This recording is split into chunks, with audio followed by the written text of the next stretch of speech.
Welcome to another episode of Pile of Scrap Walk and Talk. I'm here with my good friend, David Borsuk. I know who you are. Just in case you forgot.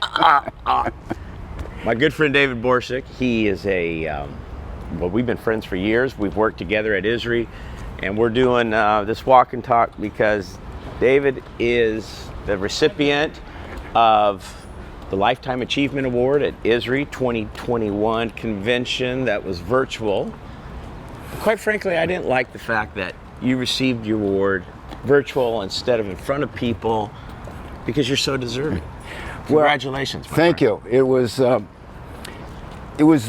gesture, if you will, and I understand we will have the opportunity to be with everybody next year in Las Vegas. So we think.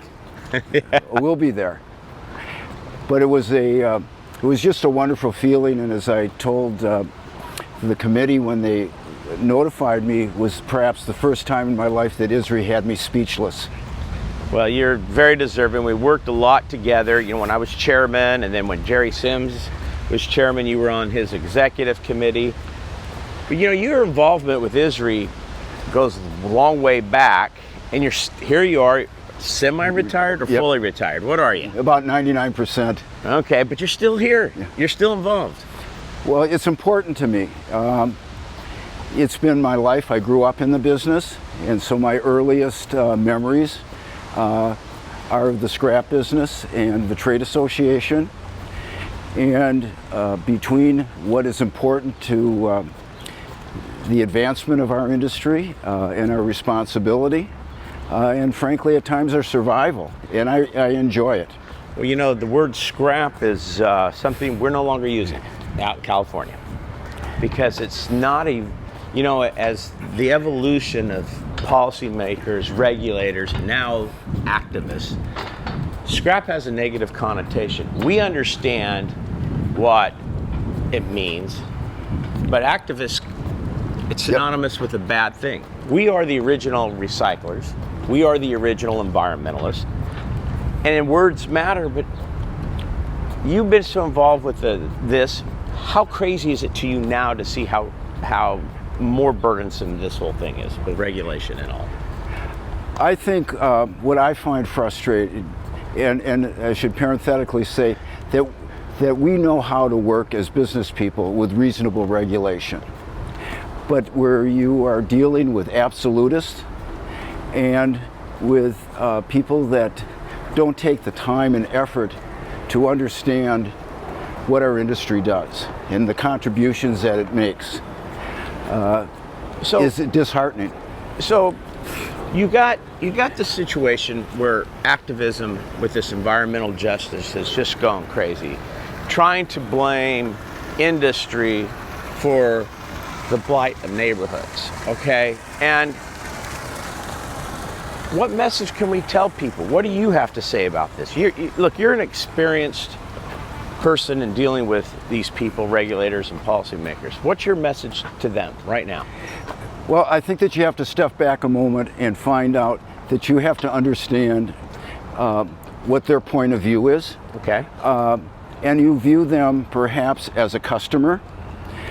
And then also understand, as they're trying to address what their concerns are their concerns, how do we make it work, as opposed to, I don't care what you're doing, we don't want you there. That's what it seems like the sentiment is I don't care what you do, how many people you employ, no matter what you do, it's just, we're gonna oppose you. Yeah. And it seems like we've lost in this country right now this ability to come together and have a real discussion, because if somebody says good morning, there's somebody on the other side, how dare you say good morning? And it's really affecting industry, in the recycling industry. I mean, in Oakland, they're literally suing all the agencies, the Oakland A's, to get rid of Schnitzer steel out there at the port. Well, that's that's just another form of activism that's just gone crazy, in my opinion. But the little bit that I understand about the Oakland situation, it's a property grab. It's a redevelopment grab, and perhaps under the guise of EJ or urban renewal. But I think that's dangerous. I think it's dangerous, and today, your leadership would still be welcome on fighting this because you have such a common sense about you how to deal with these regulators. And are you going to be involved with that as ISRI, or are you just kind of like, look, I'm done, or you want to be involved? Well, no. In fact, I'm looking for opportunities to stay involved. Okay. And even though I'm in Atlanta now, is how do I, either on a local level or national level, remain involved because it's important. And I think really what you highlight something that sometimes we feel as the recycling industry that we are the ones that are being targeted. But there is on a bigger picture, it is all of industry, especially heavy industry. And well, infrastructure. During the pandemic, our industry wasn't shut down completely, though we were not deemed, quote unquote, essential by name. We were essential because we were supplier of raw materials to critical manufacturing, okay? And we can't get that designation, but I mean, without our industry processing and getting materials ready to be repurposed by consumers for steel mills, copper, aluminum, paper mills, plastic recycling, nothing gets made. Well, I think that what you highlight is our role in the circular economy, in the supply chain, that not only are we supplying as recycled material suppliers, but we're also supplanting the use of virgin material. And when you look at today that how much steel is made by electric furnaces, which is use the scrap metal. Yeah, essentially 90% recycled metal. Yeah, that's correct. But being originally from Wisconsin, I'm aware of the role of the recycled fiber products with all the paper mills up there that are using recycled commodities. And so it's continually important to emphasize that to both regulators and equally as important legislators. Do you think we're going to find an environment at some point here that people are just going to have to stop the automatic lines in the sand? No matter what you do, we're going to oppose you. Instead, let's come together and really make it a better place for everybody, and let's work together. Is that going to come, or are we just two pendulums, or we're too divided? Because I'm an eternal optimist, I think that we can reach at least some kind of equilibrium point. But I think the most difficult thing, and I'm sure you've seen it during your leadership position, is to let our members, our member companies, our member leadership at those companies to understand how important it is for them to be engaged in their local communities and to be engaged on a state level. Well, that was your biggest asset. I mean, when I got to know you at ISRI long ago, it was always your involvement, your ability to get involved and deal with and make sure you dealt with state, local issues, and then on the national level with the fly-ins, meeting with senators, meeting with congressmen, meeting with your state senators, state assembly people. That was your passion. I think that's why you got the Lifetime Achievement Award, because you were so effective there. Well, I learned very early on from my father and uncle, and perhaps even from your father, that it is important that you have a responsibility to your community, not only because that's where you become successful, but also because there was always this negative cachet for our industry.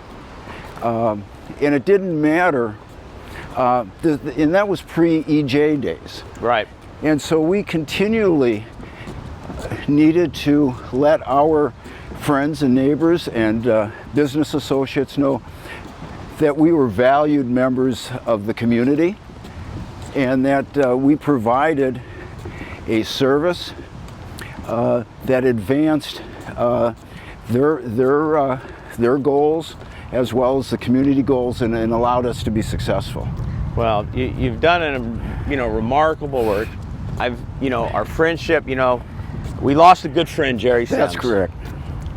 And it was after Nashville, we went to his funeral last year, and I haven't seen anybody since.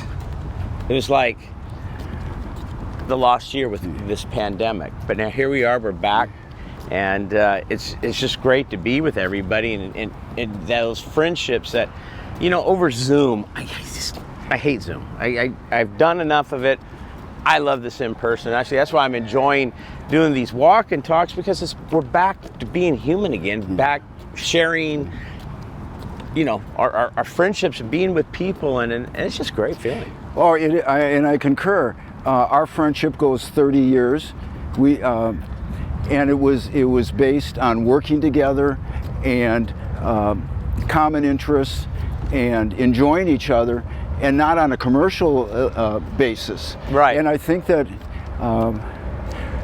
if you're fortunate enough to remain involved on a national level, your exposure to a group of men and women in multiple commodities, there is so much talent out there. I think of one of the lines in Zero Dark 30 where they said, "What'd you think of the girl?" And she said, she's smart, and the responses were all smart. This group is made up of a lot of really, really smart and talented people. Well, they always say, if you're the smartest guy in the room, get a new room. And I never have to get a new room at ISRI, because I'm surrounded with such brilliant people. I would look up at you, David, and you would start discussing it, and you were talking parts per billions and this and that on whatever, environmental issue you were discussing. I'd look up at you, I'd sit there and I'd go, how does that guy know that? That is just incredible. But you really delved into that, and you just knew it, and you were able to deal with it and digest it, filter it, and put together a response to it for, the trade association. I think so many recyclers in America owe you a debt of gratitude because of your hard work and what you did. And that's why I think your Lifetime Achievement Award is just so deserving, because people don't realize if you, David Borsuk, and other people that you work with, I mean, you're not going to take all the credit. I know you. You're way too humble. But you did a lot of amazing work. And without volunteers like you, I don't know where this trade association, our industry would be. I think we'd be out of business. Well, I think that it's important, and it's not an offhanded comment. I could not have accomplished or be part of what I've accomplished without the support of the Lasky family at Sadoff Iron and Metal Company. They're great people. Mark and taking over for Sheldon. I mean, what great people. And I agree with you. They supported you, but they also got the win because your work helped Sadoff Iron and Metal thrive and grow, because you were able to, stop with your work bad regulation, bad things that could have happened to our industry. Robin said to me, this is the thing, I did a podcast with her. I said, what would you like to tell people about ISRI? What's the most important thing ISRI does? She goes, we stop bad things from happening. You stopped a lot of bad things from happening. But I think the continuing message there is, especially today where you have generational changes, that it's important to coach up, to mentor the younger people in the industry that don't have a history of community involvement and volunteerism. That doesn't come naturally to a lot of people, and it also, as sometimes does not come naturally as companies get more centralized with greater consolidation. Right, and then, yeah, they have headquarters in one city and multiple facilities, thousands of miles away from each other. But it's important that they encourage their local site managers and employees to be engaged in their community. They don't have to have a leadership role per se, but just if they're engaged. Right. I think that's terribly important. It's good for them personally, as well. It's good for their company, and it's certainly very good for the industry. Well, you're sticking around, you're showing up, and hopefully the younger generation here at ISRI look up to you, and I know you're going to offer up your advice. So let's talk about ISRI and what was, besides getting the Lifetime Achievement Award and all the years past, what's the best moment for you on a personal level of all the advocacy work you did? What was the most satisfying thing that happened in all your work at ISRI? I think there's two. One was the passage of the Superfund Recycling Equity Act. I think that it gave us a pathway of potential protection from Superfund sites. Right. The other was the participation of work in the state of Wisconsin for a industry-specific stormwater permit, where there was a plan B that if we had an outside consultant that ran a program that audited our stormwater program and the success of it, that we were allowed to do certain best management practices on one hand and a reduction in monitoring and sampling requirements on the other hand. And the permit that we negotiated in, I think, about 1999, 2000, is essentially still in effect today in its third iteration. Well, that's lasting, and it shows the quality of the work that you were able to do. So looking out now here, we're going to coming down to the end of this walk and talk. For those who are going to watch this, give them a message. What is David Borsuk's message to people in the recycling industry? That on the level of personal development, please be engaged, but even inward looking, that there's nothing wrong with being selfish and saying it's good for my company to be involved. And perhaps in a very somewhat cynical way, even if you have people within the industry that are engaged, that if you're not part of that engagement, other people are going to define your method of operation. And so your involvement is absolutely critical, both for your company specifically and the industry. Well, I think, I'm an advocate for that, but you are the beacon of what being involved is. You are the person that I know over the years, because of your involvement, you've made things better for the environment, for the communities, for our industry, and it's because you got active and you were involved. And I think that's a great message.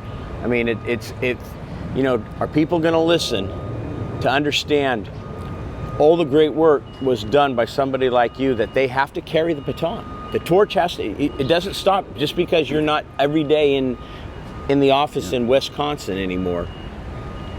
That this work has to continue all the time. That's correct. Well, David, my friend, God bless you. It's awesome to be with you. And it's another episode of Pile of Scrap. This has been a Sierra International Machinery original audio series. Thanks for listening. Please share this podcast and make sure to subscribe.